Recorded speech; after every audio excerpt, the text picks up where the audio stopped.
Les Bamileke disent que c'est leur tour. Quand les nordistes disent que c'est leur tour, est-ce qu'ils ne sont pas tribalistes aussi? Vous comprenez? Aujourd'hui, tout le monde dit que le Bamileke est tribaliste. Il est tribaliste. Il ne veut faire qu'avec son village. Personne ne l'a dit sur ce plateau. Hein, j'ai dit on. Non, si vous êtes dans on, là, si vous êtes dans on, c'est tant mieux. Qui se sent mauvais se mouche chez vous. Le tribalisme rampant ne naît pas d'aujourd'hui. Tout à fait. Le tribalisme rampant, pas même d'avant les indépendances. C'est-à-dire qui a été imposé par le colon. Tout à fait. Scindé, coupé certaines provinces des autres. Parce qu'en fait, le Bamileke, pour arriver à Yaoundé, avait besoin d'un passe, vous appelez ça comment? C'était un laissez-passer. Parce qu'en fait, c'était reconnu comme un pays de rebelles. Tout à fait. Donc pour traverser Bebdala, ce pont-là même n'existait même pas encore. Le pont-là, on passait à la nage ou bien par des pirogues, par des bacs. Ah ouais. Pour traverser cet endroit-là, la Sanaga, il fallait avoir justement un laissez-passer. Voilà les causes, les premiers fondements du tribalisme, c'est-à-dire que les populations des autres régions regardaient déjà à partir du laissez-passer les gens de l'Ouest comme des gens dangereux. Parce que le blanc leur dit, c'est des rebelles, ils contestent le pouvoir. Et vous, vous êtes à Yaoundé, c'est le siège de l'institution, vous avez tout. Vous êtes à Douala, c'est le siège de... Vous avez tout. Il faut craindre ces gens. Pour partir, traverser le pont du Mungo, le Bamileke avait besoin de laisser passer. Ça, c'est ce qu'il faut dire aux Camerounais. Les fondements donc, du tribalisme partent de là, c'est-à-dire la crainte de certaines tribus envers les autres. Tout à fait. La crainte du Camerounais envers un autre, à l'égard des autres. Cela a donc rampé jusqu'en 82. Et bien lui, il a transformé l'affaire, c'est-à-dire en se disant, je suis du centre-sud-est, puisqu'il y avait encore une seule province. Comment faire pour me maintenir? Il a inversé la logique politique d'Ahidjo. C'est-à-dire que, pour empêcher ses frères d'accéder au pouvoir, il leur a tout donné. Et il a plutôt fait des autres, des aigris, qui vont toujours prier au quotidien pour que lui, il tienne le pouvoir afin de les délivrer de la même mise de ses propres frères au pouvoir. La logique aujourd'hui, quand vous vous plaignez, vous dites que les boules ont tout, les boules ont tout, les boules ont tout. Nous voulons le chassement, nous voulons chasser les boules du pouvoir, nous voulons chasser. Bien, être tranquille. Parce qu'en fait, quand vous dites les boules ont tout, nous voulons chasser les boules du pouvoir, lui, il sait que ses frères boules sont en insécurité et ils savent qu'ils n'auront de pouvoir que tant que lui sera au pouvoir. Et donc, ils vont jouer des coups pour le maintenir. Voilà la logique simple du président Paul Biya. Donc, il a institutionnalisé le tribalisme, ce que l'aîné docteur Kamga appelle le tribalisme d'État. Pour que ses frères soient toujours insécurisés par les revendications des autres tribus lésées. Et que justement ses frères travaillent au quotidien pour le maintenir au pouvoir. Aussi simple que ça. On n'a pas besoin d'expliquer de midi à 14h. Les propos haineux donc ne sont rien d'autre que la conséquence de l'exacerbation du tribalisme qui en fait a encore un autre petit enfant qu'il a accouché, c'est-à-dire la malgouvernance. Puisqu'ils doivent maintenir l'hégémon suprême au pouvoir, ils sont obligés de piquer dans la caisse pour lui faire plaisir. Et quand on pique dans la caisse, on ne justifie pas ça parce que ça n'a pas été prévu. Conséquence, c'est que la corruption devient donc aussi institutionnalisée, une corruption d'État. Comme le tribalisme est devenu un tribalisme d'État.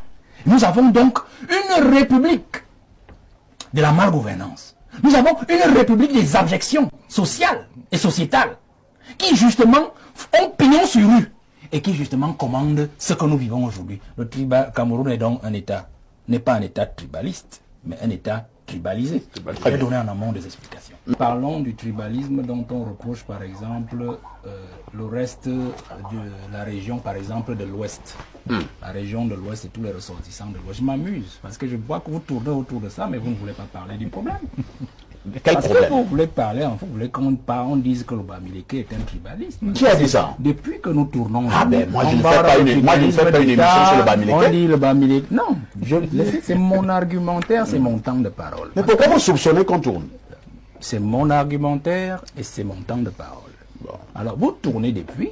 Et je vois comment le docteur Hilaire Kamga est mis dans ses petits souliers. Parce qu'en fait, vous n'arrivez pas à lui faire dire ce que lui ne veut pas dire. Aujourd'hui, tout le monde dit que le Bamileke est tribaliste. Il est tribaliste. Il ne veut faire qu'avec son village. Personne ne l'a dit sur ce plateau. Hein, j'ai dit on. Non, si vous êtes dans on, si vous êtes dans on, c'est tant mieux. Qui se sent mauvais se mouche chez vous. Je dis ceci. On dit le Bamileke est tribaliste. Il fait tout chez lui. Bon, d'accord. Mais pourquoi? Mon propos va là. Je vous ai parlé du laisser-passer. Alors, partez du laisser-passer. Ils se sont sentis frustrés dans l'histoire. Vous comprenez? Le professeur a parlé... C'est vrai quand même que, Valère Bessala, je vous repasse la parole. Vraiment, l'émission de ce matin ne pose pas un problème Bamileke. Il faut que ce soit très bien compris. Maintenant, je vous repasse la parole. Le professeur a parlé des capitaines d'industrie. D'accord? Le ministre Kodok, en 1966-1968, je parle sur votre contrôle, professeur, il était ministre de l'économie, quelque chose comme ça, d'Aïdjo. Il avait justement, c'était un dossier que le président Aïdjo lui avait confié. Et c'est lui qui est en fait l'instigateur des capitaines d'industrie qui relèvent particulièrement d'une certaine aire géographique, c'est-à-dire de l'Ouest. Parce qu'en fait, il ne faut pas comprendre. Il faut comprendre que Aïdjo avait le souci d'équilibrer l'injustice qui avait été aussi faite à cette région-là du fait du maquis. C'est-à-dire ces gens qui avaient été réduits socialement dans leurs petits souliers comme étant des gens qui ne peuvent pas aller partout dans le Cameroun comme tous les autres Camerounais. Ils avaient besoin de laisser passer. Comme l'Ombassa. Vous comprenez? Je reste dans mon sujet pour dire que Kodok est chargé, théoriquement, de régler un problème, une injustice, c'est-à-dire ces gens de l'Ouest, particulièrement parce que le Bassar, Kodok lui met Bassar, donc on peut déjà penser qu'ils étaient fondus dans l'air du centre. Vous comprenez? Ces gens de l'Ouest-là doivent se sentir quand même concernés aussi dans ce pays, même si politiquement on les met de côté. Regardez par exemple ce qu'on fait en Dormont. Regardez particulièrement ce qu'on fait en Dormont. Qu'est-ce que vous voulez démontrer, Valère? Que le Bamileke a toujours été exclu du pays? C'est ce que vous voulez démontrer? Je suis en train de démontrer que le tribalisme que vous reprochez à l'homme Bamileke est une réponse à un tribalisme rampant, institutionnalisé depuis la colonisation. C'est ce que je suis en train de vous dire. Donc je veux que vous compreniez cela aujourd'hui. Et que le dossier économique de Kodok vise justement à tempérer leur esprit d'exclusion. Et si nous allons un peu plus loin, vous vous retrouvez aujourd'hui avec ces gens qui justement revendiquent le pouvoir. Et on veut toujours les ramener à une affaire de... Les Bamileke disent que c'est leur tour. Quand les nordistes disent que c'est leur tour, est-ce qu'ils ne sont pas tribalistes aussi? Vous comprenez?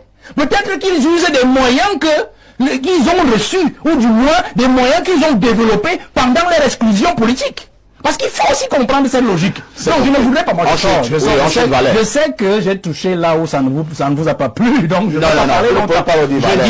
Je dis ceci, monsieur. Non, monsieur Bessala. Ça ne vous concerne pas particulièrement. Parce que vous dites que là, ça ne m'a pas plu. Là, je ne le permets pas. Vous, c'est pas vous. Voilà. Il faut que ce soit très clair. Donc je voudrais simplement dire que... je n'ai rien à voir avec ça. La question du tribalisme ne doit pas être une question aérienne.